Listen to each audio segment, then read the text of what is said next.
Welcome back, my friends, to another episode of the Shamad podcast. I have been on sort of a theme for the last several episodes, talking about this idea of it is the time now for us to be the best Jews we can be, because that is one of the ways we can help aid our brothers and sisters in the IDF in Israel in harm's way in winning this battle against evil. And a couple of ideas that I've impressed upon you and discussed with various guests I brought on are two ideas. One is that the Jewish people are one entity. At a spiritual level, we are one. We are like limbs on the same body when we enter this world. So the things we do impact everyone else. And the other idea is that every battle throughout history, going back to our Tanakh, was one on a spiritual front and a physical front. And a lot of the conversations we have had are about what to do on the spiritual front that can aid our brothers in Israel and in the IDF. And I want to reinforce that. That is important. I saw something the other day where they were interviewing some IDF soldiers who had gone 36 hours without sleep. And it's not because they were binge watching something on Netflix. They were out engaged in very grueling, life-threatening situations. And I thought to myself, if they can push themselves at that level, then we can definitely push ourselves in everything we do. So I definitely want to encourage, for those of you who are new to your observance, picking up a mitzvos, whether it's you haven't started keeping kosher, but you tell Hashem, you know what, I'm going to get rid of the shellfish. I'm going to get rid of the pork. And I'm doing it, Hashem, because I know you want me to, but because I got so inspired by my brothers and sisters in the IDF.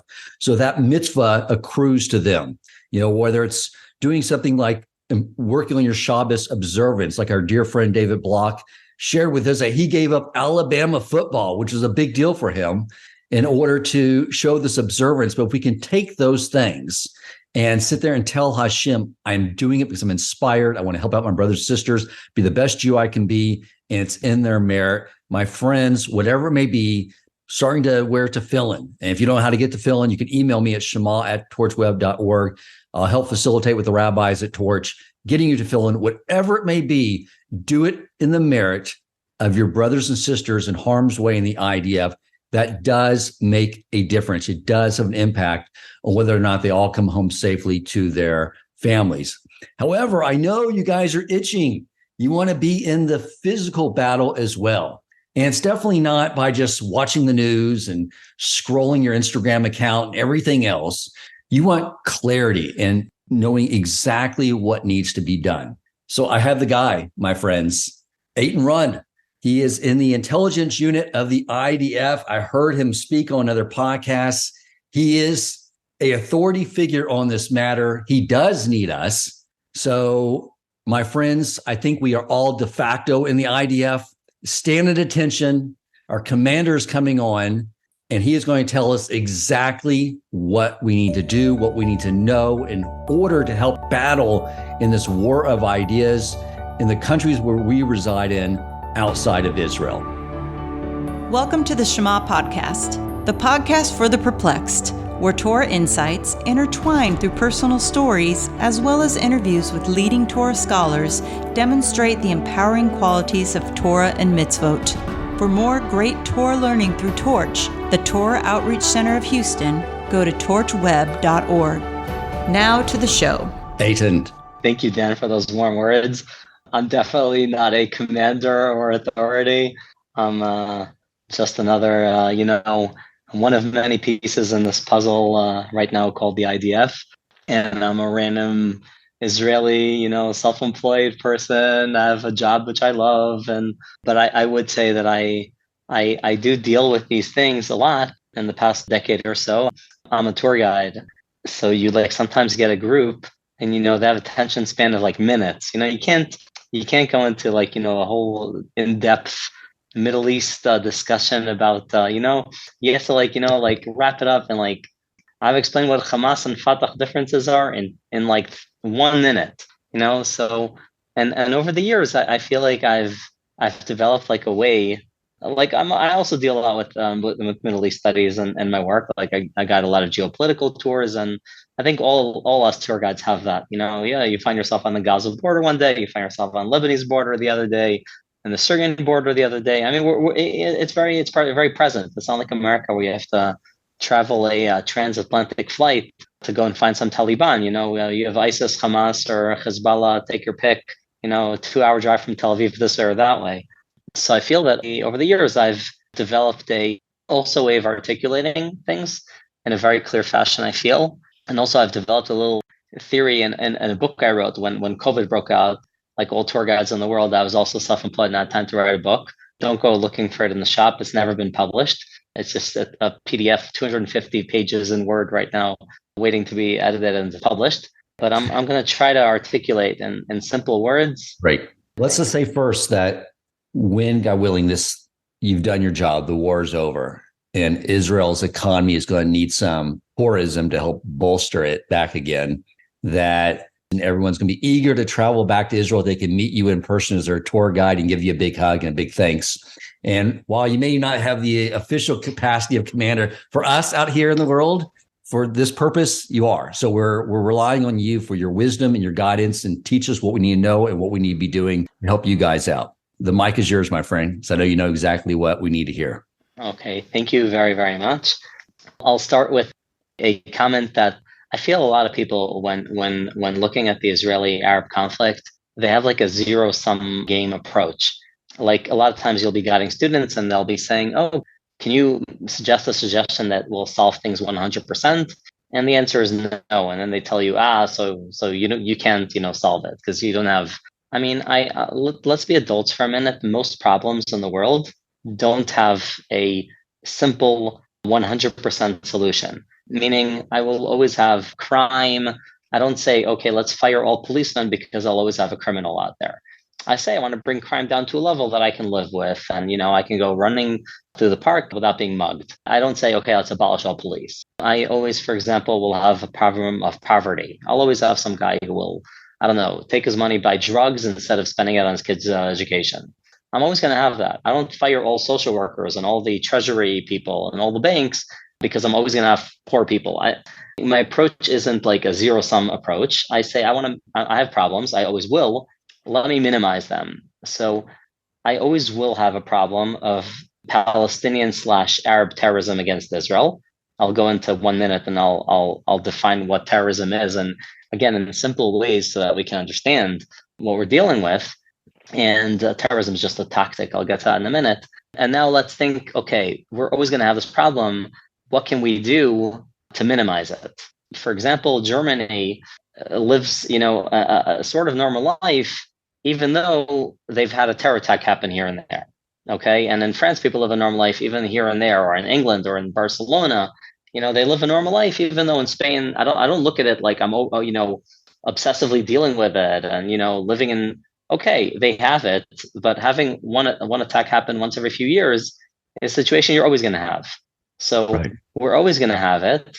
Let's think of a normal way that we can bring it down, and let's understand why it's a lot more whole. The problem is not just with Palestinian terrorism; it's a lot wider than that. And then let's understand how to bring it down. And I'll try to mention. I mean, I'm not going to try to mention. The most important maybe piece for me is to explain why the Jews that are not currently in the IDF, I feel like, are the key. I'll start with that. Okay, like the IDF has 1,000 times more power than they actually need. I mean, I have an air force. Hamas doesn't even own one tank. I mean, the real ratio here in power is that we are at least 1,000 times stronger than them. I mean, we have tanks. They don't even own one. I have hundreds of fighter jets. They don't even own one. So the question is not how much force does the IDF have? The IDF has, 10 times more reservists called up now and 100 times more airplanes than they need. The problem is, if you don't have a credible threat, you're not scaring anybody. Meaning, if you, Dan, you say, I'll slap you, and I have a gun, and I say, Dan, if you slap me, I'll shoot you. Maybe we're in the middle of a mall with 100 people, and you know that I know that I'll get in trouble if I shoot you. So you slap me. You don't care. Like, the threat isn't the credible one. Right. A threat that's not credible is pointless. Like, I have an F-16, but they know I'm not going to use it. I have a huge army, but they know I'm not going to use it. My hands are tied. So what the IDF needs is not the soldiers that'll be there. It needs their hands not to be tied. And who's holding the IDF hands that's the entire world. Now, in a minute, we'll analyze why. I think there's a very pragmatic reason why right now. And once you diagnose a problem, then you can start dealing with it. Then you can start curing it. Diagnose. That's the most important part. Like if you take a car to the shop and they don't diagnose the problem, they say, okay, your car won't start. We change your battery, but maybe the problem was the spark plugs. I mean, it might have, or the starter. It might have been a different problem. I mean, you have to diagnose a problem if you want to address it. And if you don't diagnose it properly, then your odds of fixing a problem are zero. You're not going to fix the problem. You're going to address something else. We're also limited by Israel has rules of engagement that the other side does not have, meaning that are based on some morality. Like you warn the civilians, like leave, go.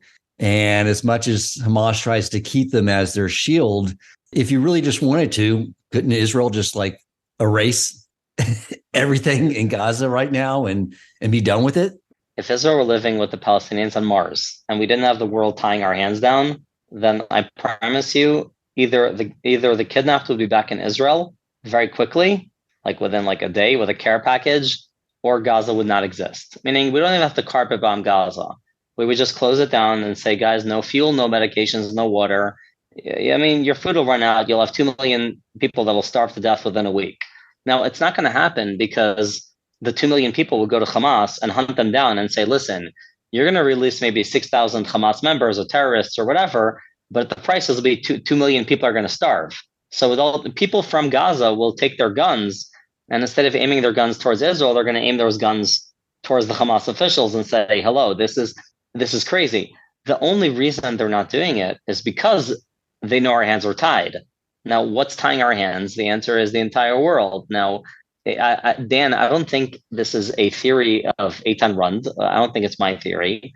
I think that if you listen to every single lecture by every single public official in Israel, politician, chiefs of staff, foreign ministers, heads of Mossad and Shabak, and the ex-heads of Mossad and Shabak, the Israeli CIA and FBI equivalent, chiefs of staff, and I'm talking 30 years back, they all agree with me, meaning maybe I'm wrong, but that means they're also wrong too. Meaning there's no doubt about it that if we were living on Mars with the Palestinians, there would not be a Palestinian-Israeli conflict. I always say, like, it's a parable I give a lot. If you're sitting on the train and you're an infant and you're Mike Tyson, that's the ratio here. The Hamas is they're like an infant or Mike Tyson, the heavyweight champion, for those who don't know. If you are an infant, you can poke Mike Tyson's eyes and smash him and slap him only if you know his hands are tied. Right. Like if he was just sitting there reading a book and his hands weren't tied, you wouldn't slap him because he'll tear you to shreds in a second. So Hamas wouldn't shoot a rocket if they knew our hands weren't tied. They're only allowing themselves to shoot rockets or kidnap Israelis or do whatever they want because they know our hands are tied. Like guys in the West Bank, when Jeeps drive through the West Bank, Israeli Jeeps, and you see them throwing rocks and throwing, cans of whatever and Molotov cocktails and I don't know what. They're doing it because they know that Jeep is not going to react. If they knew that IDF Jeep can stop, a guy can get out and shoot all those guys throwing rocks at him, they wouldn't do it. Right. Meaning they're doing it because they know our hands are tied. And that's what's important to understand. Like, why is the world is tying our hands? Well, why are they doing it? Like, again, if you diagnose the problem incorrectly, you're not going to solve the problem. Right. So we need to know why and how are they tying your hands? Well, how are they tying our hands? It's very simple. They're saying, don't do it. Israel has to practice restraint. And they're flying their diplomats, whether it be John Kerry or whether it be Blinken or whether it be, and they're saying it, like it's sort of like a mafia guy who says, if you do this and that, I can't guarantee your safety.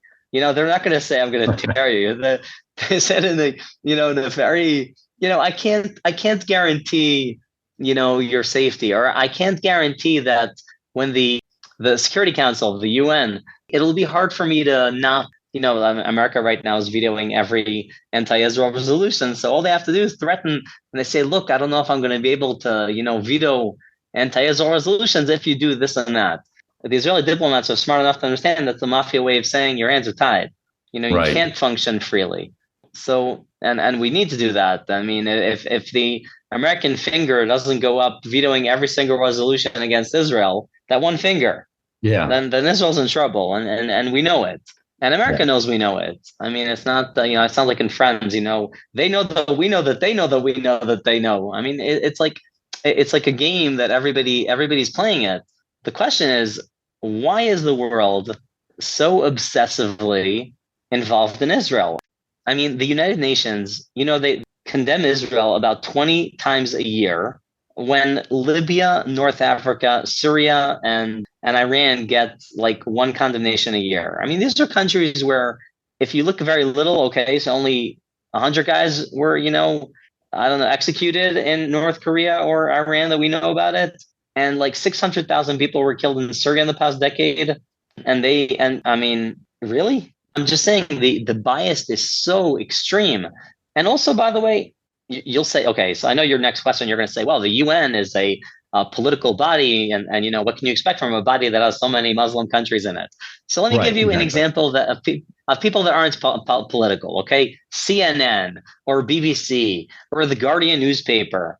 I mean, they don't have membership of, a million. The Guardian newspaper, I mean, which does not have, I don't know, as far as as far as I checked, it's not Al Jazeera. There are bases in England, not in Qatar. Right. The Guardian newspaper in 2011 mentioned Israel 1,008 times. That's roughly 3 times a day. In the same year, it was the beginning of the Arab Spring. There were 125 Palestinians killed, and this is if you look at Palestinian stats. Like I'm rounding up the numbers. Okay, 120 Palestinians were killed. They mentioned Israel 1,008 times. In the same year, in 2011, they mentioned Iraq 504 times. That's exactly 50%. But there were 4,059 casualties, civilian casualties in Iraq in the same year. Right. So there were almost 35 times more, almost 40 times more people, civilians were killed, and it was mentioned half the time. So give or take, that's 80 times more than Israel. And if you say, oh, well, Iraq isn't a democracy, okay, 600 of those people were directly killed in incidents directly involving British soldiers involved in their shooting. I mean, so don't tell me double standard. Britain's a democracy too. I mean, this is hundreds of people, and they're mentioned half.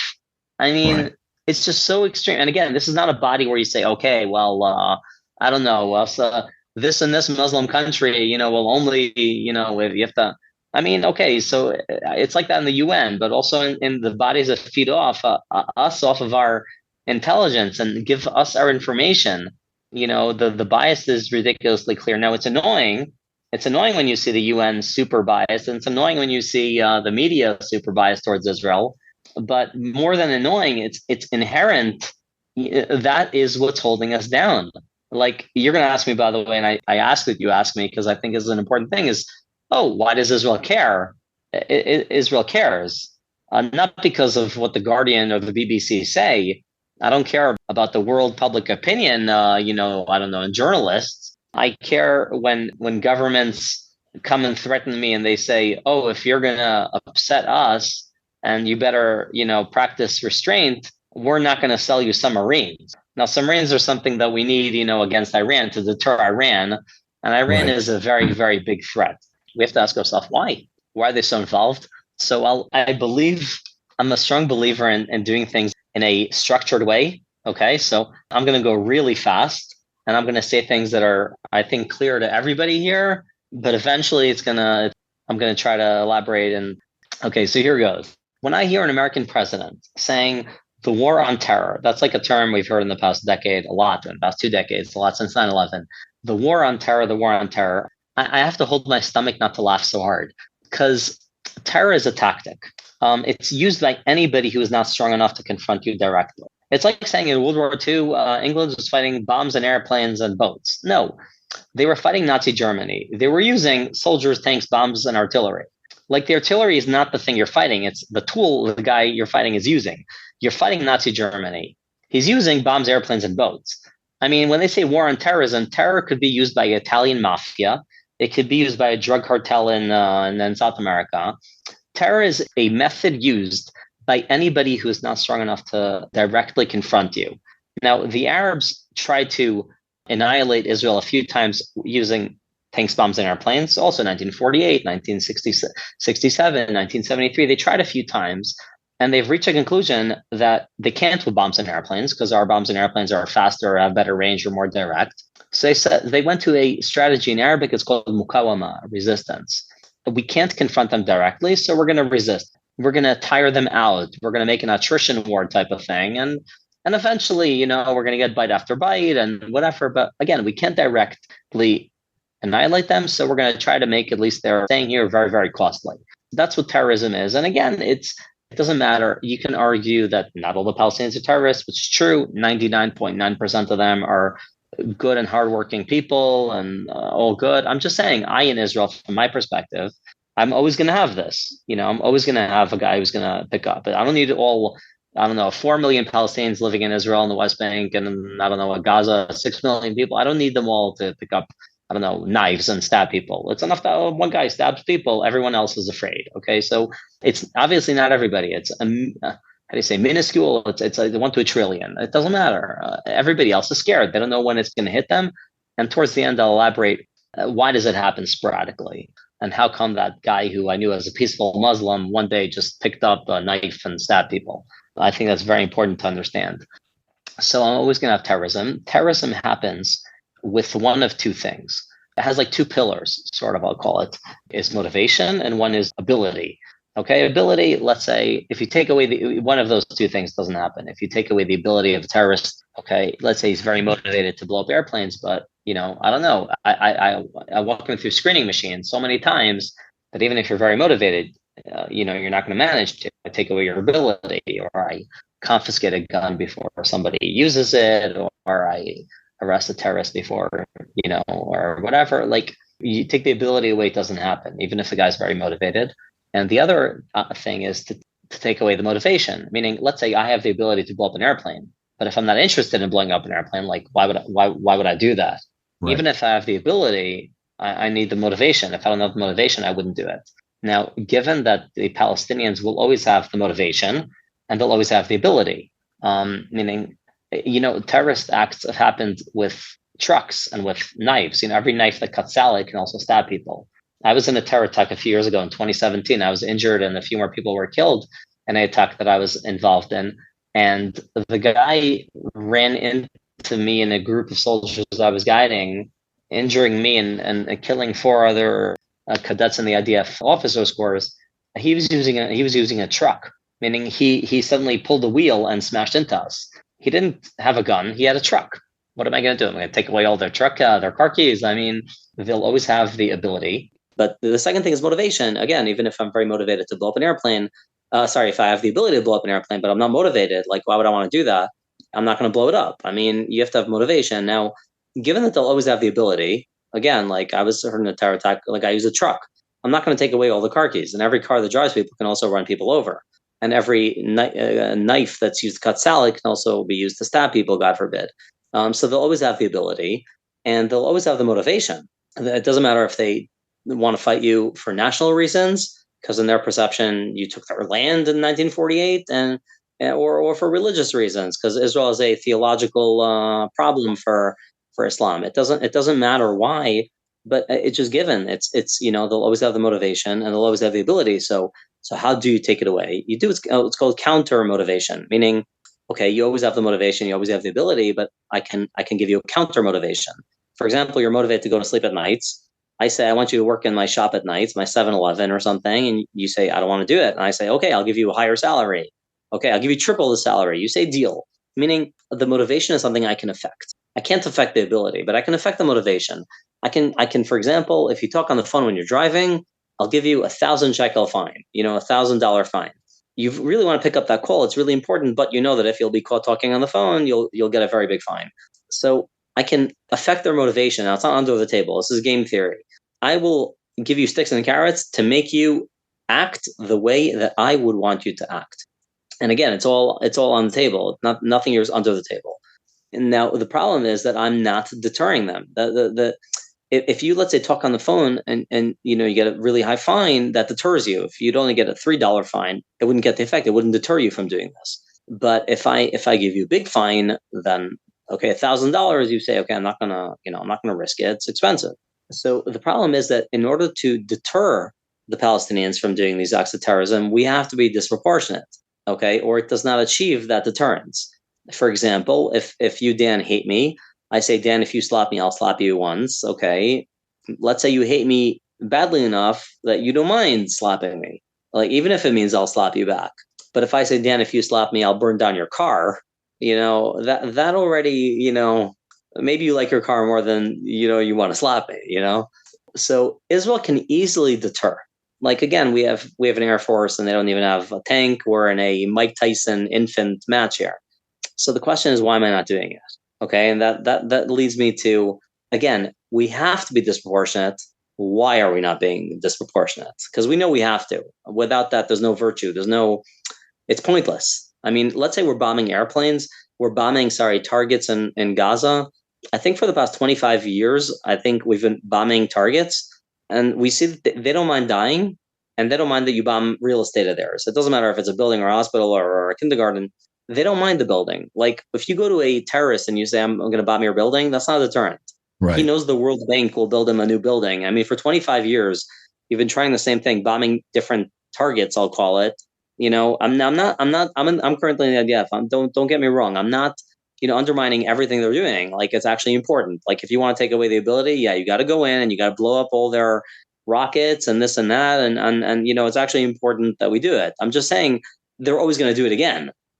Count 5 years, count 10 years, everything you've blown up is going to be there again. The only thing that can prevent them from using those rockets is a deterrent, is you coming and say, if you shoot me once, I will give you such a strong slap, you'll be deterred from using those rockets you have. Now, whatever we're doing now, it's not deterring them. It's like bombing bombs in the ocean. It's killing fish. I mean, you're like, oh, you have to do something. Okay, we're doing something, but it's to quiet the Israeli public down more than it is to really deter Hamas. Professor Bernard Lewis, one of the leading Middle East professors in the world, he put it so eloquently. He said, listen, if you take a person who doesn't want dying, meaning a suicide bomber, and you threaten him with by killing him, that's not a deterrent. That's an inducement. The guy wants to die. Any other country that has much damage to their infrastructure that's already been done in Gaza would have come forward and say, all right, let's talk. Let's work this out. Let's negotiate. But you're right. It has not deterred them one bit. It doesn't deter them. And by the way, I think about it from their side. Yeah, they know the World Bank is going to go again and rebuild everything that's been demolished. So if I threaten you, but let's say your dad's a billionaire, okay, I'll bash your car. That doesn't threaten you. You're like, okay, I'll buy a new one in the month. I mean, like, it doesn't. The question is, why are we not using our power? We could deter them. I can give you 3 examples. Okay, like none. If Israel had to, like, blow stuff up and that would achieve deterrence or whatever, Israel can carpet bomb Gaza, not live a living mosquito, or nonetheless a person, fox or snake, within 5 minutes. Like, Israel really has the firepower to do this. We're not doing it, and by the way, we don't have to. I'm going to give you 3 different examples, that are nonviolent, okay, to how we can deter them. Let's say that's a misconception, by the way, that people have. They say, oh, well, a person who doesn't mind dying, you can't deter them. The guy doesn't even mind dying. Why are you going to deter him? They're going to blow up your car. The guy doesn't mind getting killed. That's a misconception, because that guy doesn't value life the way people in the West value life. Meaning, for people in the West, they say, you're going to take away his life. That's terrible. But for people in the Arab world that are, I don't know, Muslim world, that are convinced they're going to Olam Haba, the afterlife, and they're convinced they're going to, get 70 versions, blah, blah, blah, that's not a deterrent. They'll have malls and schools and squares and streets named after him. And, it's not a deterrent. But, for example, okay, in Arabic, I don't know if you speak Arabic, this is called Tawfan al-Aqsa. The Al-Aqsa storm is what they call this operation. They give it a name literally within the first day. And if you come and you say, okay, Al-Aqsa, you tied this on, I'm closing Al-Aqsa for Muslims from Palestinian descent. You don't want the whole Muslim world, getting around. So don't say, listen, if you're a Muslim from London or a Muslim from, I don't know, Jordan or whatever, you're a Muslim from, I don't know, Chicago or Malmo, you can go to Temple Mount, all good. Just bring your foreign passport and you can go on. Okay. But if you're a Palestinian, Temple Mount is closed for you. They're going to see rabbis and evangelicals on the Temple Mount and a few policemen smoking cigarettes and chatting, and they'll see 0 Palestinians. That hurts Palestinians more than dying. Okay? If you take a Palestinian and for example, the guy doesn't mind dying, but he mines land being, they call it in Arabic sumud, like sticking to the land. If you take away land from him, let's say you uproot an olive grove. It sounds silly. The guy doesn't mind dying. But if you come and you tell him, I will take an acre of olive trees and I will uproot them, that is more a deterrent than coming and telling him I'm going to kill you. Okay, for example, they feel, again, it doesn't matter if we feel, they feel that they and the Palestinians in the West Bank are from the same nation. That's the way they feel. Okay, you can argue in this and that, they do. They feel it. So if you tell them, listen, I'm going to hurt people in the West Bank, for example, I'm going to take a brigade and I'm going to circle a little complex of, 50 Palestinian families. And every minute that those hostages are not back in Israel, our kidnappees are not back in Israel, we are evicting a family from the West Bank. And if you say, oh, nobody wants to take them, okay, so we're evicting them to Gaza. Okay. Now, you say for every minute. Now, in the first minute, and you video this, yeah, you put on the video. In the first minute, you're going to have women crying and, oh my God, Hamas, what are you doing? What are you doing to us? Within 10 minutes, you'll have 10 families. All you do is you, at gunpoint, load them onto a bus, say, guys, goodbye, and you blow up the building. Within 10 families that this happens to, I promise you, Hamas is going to be thinking, wait a minute, what have we done? And I promise you that by the time you get to 25 families and you kick away a whole clan, the Hamas is going to be, oh, shoot, where are those hostages hiding? We have to bring them to the Israeli border quickly. And by the time you get to the 50th family, all those kidnappees are going to be on the Israeli border with a care package and an Israeli flag and Hamas begging you to stop evicting people from the West Bank, realizing this is what they've done. Now, if I just gave, again, I gave 3 examples which were nonviolent, okay, or at least not, killing people and whatever, blowing stuff up. I mean, Israel can easily do it. Again, this brings me to that question, why are we not doing it? I don't know if I'm giving a good example, but I'm sure even if I'm not getting the details, right, this is a very realistic example. When you have doctors have to diagnose a problem really well. Let's say 2 patients come and they have very similar symptoms. Okay, you're convinced they have leukemia and you go to a hematologist and he gives them chemotherapy. But what happens if one guy has AIDS, for example? Now the symptoms look just like leukemia, but only if you give one specific test, you can actually find a difference or whatever. Again, the symptoms could be 99.9 the same. But for a doctor, that's why I go to med school for so long. You have to really, use your brains, figure out what is wrong. If you take a guy with HIV and you give him chemotherapy, you're not helping him. Okay. You're making things way worse. So why are we tied down? Why is the whole world tying us down? It's so annoying. And so here are the 3 answers that you usually get. Okay, why is the world tying us down? People say because they're anti-Semitic. Dan, I'll tell you why I disagree with this. And why it's more than disagree. I feel that when people say the world is being anti-Semitic, that drives them to being passive, meaning instead of being active about things, they're being passive. Because you say, well, nothing I can do to change it. The world has always been like that for like 2,000 years of recorded history, and so you're okay. So the world's anti-Semitic. There's nothing we can do about it. Now, I'll tell you why I don't think this is true. Again, it might be an ingredient, but I don't agree. I don't think it's the major ingredient. And I'll tell you why. Because Croatia and Latvia and Bosnia and Poland and Greece and Eastern European countries are way more anti-Semitic than Western European countries. And yet we're not on the headlines and on the media of Eastern Europe every 5 minutes. I mean, I don't see the Polish equivalent of Anthony Blinken, or John Kerry being flown into Israel 1,000 times. And I don't see them giving so much money to the Palestinians. And I don't see so much involvement in the newspapers in Hungary. Now, if the reason was anti-Semitism, they're going to say, oh, they don't have money to give Palestinians. And okay, but at least you'd see that on the newspapers. At least the politicians would be talking about Israel, as much. Right. But I see them talking about, in Western Europe, which are less anti-Semitic. I see them being obsessed with Israel and the Palestinians, and they're less anti-Semitic than people in Western Europe. So if the reason was anti-Semitism, I'd see myself on page 1 in the newspaper in Hungary, and I'm on page 6 on the bottom. I mean, oh, by the way, there was an earthquake in Taiwan. By the way, Israel's fighting Palestinians. I wouldn't be there. I would be in the headline. So I think anti-Semitism might be a reason but I don't think it's the reason. Okay. Many people say, well, the Palestinians are perceived as the underdog. So the world is supporting them because they're the underdog. There's like 30 conflicts happening in the world right now that are like bloody conflicts. And in every single one of them, there's an underdog. I mean, in every single one. There's Right. an underdog in China, and there's an underdog in Sahara and Western Sahara and Morocco, and there's an underdog in Cyprus, with Greece and Turkey. Every conflict in the world has an underdog. Why are they obsessed with one underdog while they neglect 20 others? Okay, I agree the Palestinians are weaker. They're looked at the David in front of Israel, the Goliath. Great.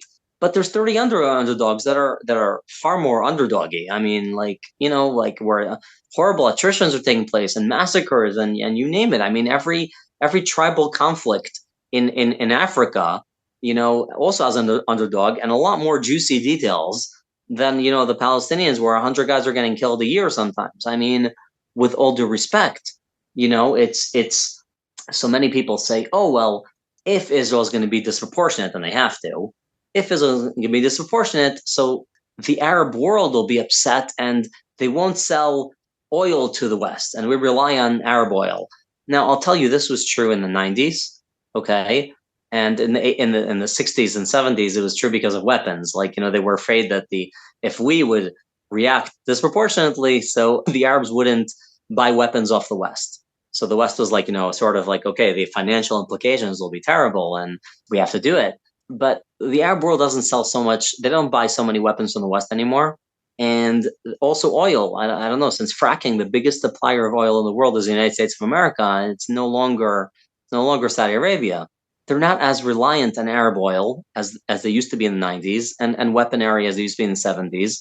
So I don't think that it's that. I think there's another reason. So what is the reason? I think the reason, they see that we have to be disproportionate, and what they see is a much bigger risk than the weapons and the anti-Semitism. And what they see today is in their perception, the world right now is in a clash of civilizations, as Samuel Huntington put it in his book 30 years ago, between the Arab world and the Western world.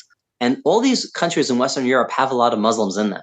And they don't know when a Muslim who sees himself, his self-perception, he sees himself as a soldier in the clash of civilizations, as a soldier in for the Muslim interest. And that's the way he feels, again, and you don't know when he's going to come and do that.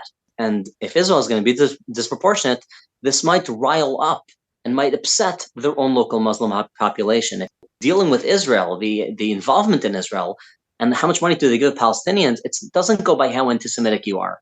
It goes by a correlation how many Muslims you have. So they are dead scared of their own local Muslim population. Again, this is not me. You can go on YouTube and you can see this. And they're really, really, really scared. If it's an insurgency, that's what's so scary about it. If Libya tomorrow started a war against France, France would crush them in 5 minutes. But if it's an insurgency. Like a guy, his name is Mustafa, and he's a truck driver in London or in France or in Malmo. And until the moment he pulls the wheel and starts running people over, he's okay. Until it's much harder to deal with. You can deal with a tank bomb, an airplane, blow it up. You can't deal with a guy, half of your, I don't know. And the financial implications are insane. Let's say, for example, if 10% of London is Muslim and 10% of Heathrow Airport are Muslim, they'll say 1,000 people working, 10,000 people working. So 1,000 of them are Muslims. People stamping your passports, loading, suitcases on airplanes. If one out of those 1,000 people is riled up because of what Israel's doing in Gaza, for example, and he leaves a burning cigarette in the airplane, you wake up in the morning to a burnt Dreamliner. That's like 450 million euros on eBay. I mean, the financial implication that they are so scared of is so huge, and Israel's relevant. When 1,000 people die in Syria, they don't care. When 1,000 people die in Darfur, they don't care. They care only if it's one Palestinian in Jenin who gets scraped, because that is relevant for them. Now, what we can do in the whole world is come and tell them, listen, you have a bully on the block. In 1938, that bully on the block was Hitler, who was saying, I need more room. And he built a huge air force and artillery corps and everything. And everyone was scared of Hitler, and they appeased him. Neville flew, and he was like, okay, World War I killed 14 million people. I don't want to bring another World War II, Gewalt. So I'm going to appease the bully on the block. And he signed with de Soucy and de Lidier and everybody. And he signed an agreement saying you can take Sudetland and Czechoslovakia, and we're not going to intervene. And he was genuinely convinced that he's doing the right thing, And now by appeasing the bully on the block, what did he do? Hitler went in Sudetenland within 6 days, and he conquered the Sudetenland of Czechoslovakia. And Neville Chamberlain said, we're going to have peace in our time. And Churchill said Britain had the choice between the disgrace and a war. We chose disgrace. What we get in return is a war.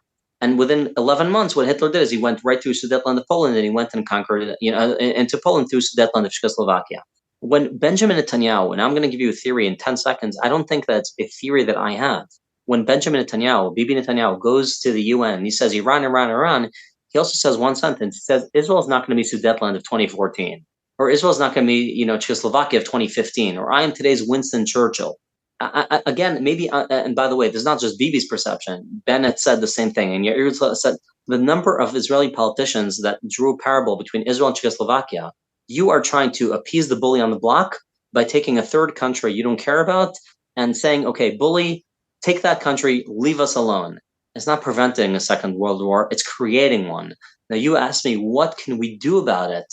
The answer is we can tell the world, whether it be in the United States, whether it be in Austria, whether it be in Germany, whether it be in England, whether it be in Italy, anywhere that has Muslims, and come and say, listen, if you think you are appeasing your bully on the block by taking a third country that you don't care about, Israel, let their interests go down the drain, force their hands tied, then you're bringing a horrific future for your children. That's where we need to stand. We need to tell our representatives and our public officials and the future of these parties and people and say, listen, it doesn't matter if you're anti-Semitic and you hate Jews. I'm not going to change that.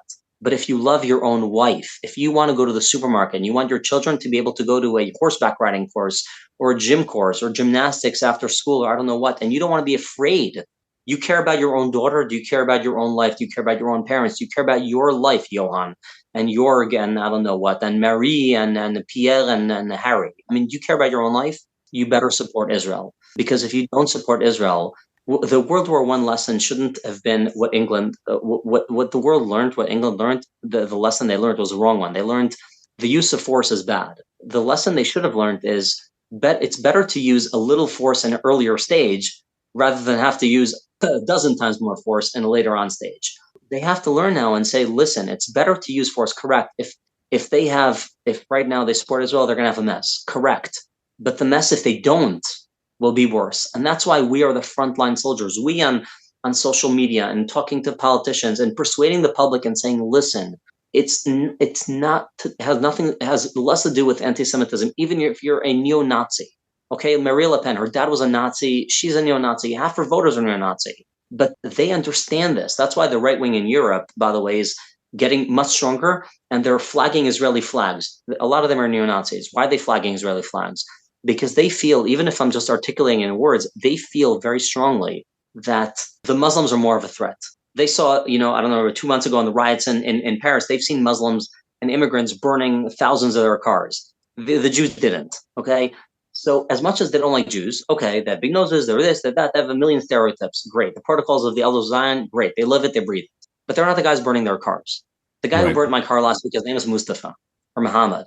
And they feel, and that's why the AfD party in Germany and Vox party in Spain and Meloni in Italy, and the right is rising a lot in Europe. And the right, as much as they have neo-Nazis, I feel they're more supportive of Israel. Now, what we need to do is to talk to the younger generation of the leadership of these parties and convince them and say, listen, it can go either way. It can go towards, oh, so we don't like our Muslims, but we're going to keep tying your hands. Okay, and then we're in a really big problem. Or it can be in them saying, listen, the way that we can teach our own Muslims that we're strong is by standing firmly for what we stand for. And that's by supporting Israel. So we, Dan, in this podcast, all your listeners, you are the key. You are the key to Israel not having their hands tied.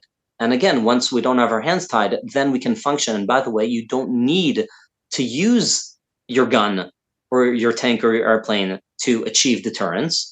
It's enough that you have a credible threat. If you then know that I can use my gun because you and me are alone in the Sahara Desert or in Mars, I don't need to use my gun. You know that I could. And you're not going to slap me if you know that I can shoot you. Okay. So basically the idea here is that other nations, they can be total anti-Semitic, hate Jews. It doesn't matter. You bring the argument back to the fact that it's in their own self-interest because of the Muslim populations in their own countries to support Israel, to know that your hands aren't going to be limited and their hands aren't going to be limited. And that's what's going to create more of a peaceful society in their own countries. That's the idea here? Yeah. And I want to add the one thing I asked you before to remind me. I remember it alone now, thank God.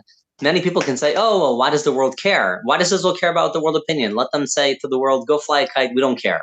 Let me explain why it's not so easy. There's one country in the world, which is the exception to all Muslim countries, Iran. All Muslim countries, the people are religious and they're becoming more and more religious, but the government is a secular government. Okay. There's one country which is the exception. The people have a lot of secularity to them, but the leadership, the rulership, I should say, is a bunch of fanatic religious guys, and that's Iran. Now, Iran want to become nuclear. I don't think this is a secret. And if they become nuclear, if one, again, I'll articulate in 10 seconds, they're a bunch of Shiites. They're a minority in the Muslim world, and they've been persecuted. And they want to retrieve their pride, which they feel they should be the leaders of the Muslim world, not the Sunnis. And the way Israel is like the instrument to do that, if they, for example, become nuclear and one nuclear missile manages to hit Bat Yam or Hulon, they can kill 30,000 people. That's more than all the Sunni countries did in 75 years. So what would that do for their prestige? And again, Muslims today, a lot of Muslims are moving towards Shiaism and are saying, whoa, these guys are, they're the ones really fighting the war. They're the ones supporting Hamas, and while all the other Sunni countries are signing agreements with the Jews, they're supporting them. And countries say this. This is on YouTube. You don't have to.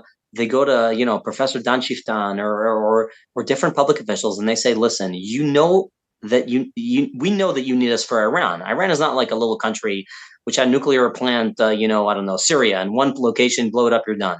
Iran is a huge country with 80 million people, with high tech and smart people, and the very, diversified, like nuclear system and plan. And it's not like, okay, one bomb, boom, you're done. The world, Germany says, we know that that you need us. You can't bomb Iran alone tomorrow. You need the world, the Western world, to be with you. You need it back, and we know that you need us. We know that you need us. So you better not upset our Muslims, or you're alone with Iran. Now, again, if you're a prime minister, it doesn't matter if your name is Yair Lapid or your name is Naftali Bennett or your name is Bibi Netanyahu. You're caught between a rock and a hard place here. You have to appease the Israeli public, which wants something to be done, and they feel it. And on the other hand, that if you do anything that might rile up Muslims, then Angelina Merkel won't sell you some rings. Now, I have to add one thing. This is, by the way, when I said it's a lot more grand, it's not only between us and Gaza. Anything that might fall under the title might upset Muslims, we act like zero backbone creatures. It could be Bedouins building illegally houses in Israel. It could be the fact that Temple Mount has horrible discrimination against Jews. It could be the fact that up north, there's what we call protection, acting like a mafia by thousands. Every business pays to the, underground, organizations, which are all run by Arabs or many of them are run by Arabs, and it's illegal building, anything that might fall under the title might upset Arabs. I mean, if Israel wanted no illegal buildings of Bedouins, they would just bring tractors and bulldoze it all down within like a day, but Angelina Merkel flies into Israel and says, don't you dare evict, 6 caravans or 7 tents with Bedouins and Khan al-Ahma, which are located if you go down from Jerusalem to Dead Sea, you pass them. It's like 6 meters or 7 meters from the highway, But Angelina Merkel, I'm trying to think, did she ever fly to any other country to tell people don't evict 6 random guys who built an illegal camp, half a block from a highway? No, she doesn't care about that in Croatia. She doesn't care about that in Nicaragua or Congo. But in Israel, it's relevant for her. Because if we evict them, it's perceived by, the West is attacking us, the Muslims, and then her Muslims can riot. Yeah, that's why we hold a key role in convincing the public that I really mean it. You are needed more than I need soldiers in the IDF. I need you, again, whether it be on social media, whether it be talking to politicians, talking to reporters, and arguing our argument. It's in the West's interest not to tie our hands. And again, if our hands are untied, then the IDF can deter and / win this campaign. They can't do it without your help. Beautiful. Okay. So thank you so much for bringing clarity on the whole situation. Now we have a clear understanding of what is deterrence. within Gaza, the fact that no one cares about whether they lose their life, but land is an issue, and really how to get the rest of the nations not out of love of Israel, but love of themselves by wanting to really, their concerns about appeasing their Muslim population. I appreciate you sharing your wisdom with us on this matter, Eytan. And is there anything else you want to share with the audience before we end this recording? Yeah, just one thing. Yeah. I'm very, very easy to find on social media. I'm very, very easy to find on Instagram. I'm the only Eytan Rund, EYTANRUND. Same thing on Facebook. And if there's anybody here who will listen to this podcast who speaks a European language and could make little clips and add subtitles in Swedish or German or in, I don't know, in French or in, I don't know, Belgium or in, please reach out to me and I will give you 100 ideas how you can influence the public opinion. I have an arsenal of ideas and no time to deal them, but I can lay it on. And I feel that you guys are the frontline soldiers. And if this battleground is in the world public opinion, it's not the IDF that are the frontline soldiers, it's you guys. All right. So we know what our messaging is. Get it out to the public at large, our representatives, government officials. I appreciate it. Thank you so much. Thank you very, very much for having me, then. If you enjoyed this episode, please consider supporting Torch so they can continue to spread Torah wisdom to the world by making a donation at torchweb.org and clicking donate in the top right corner of the page.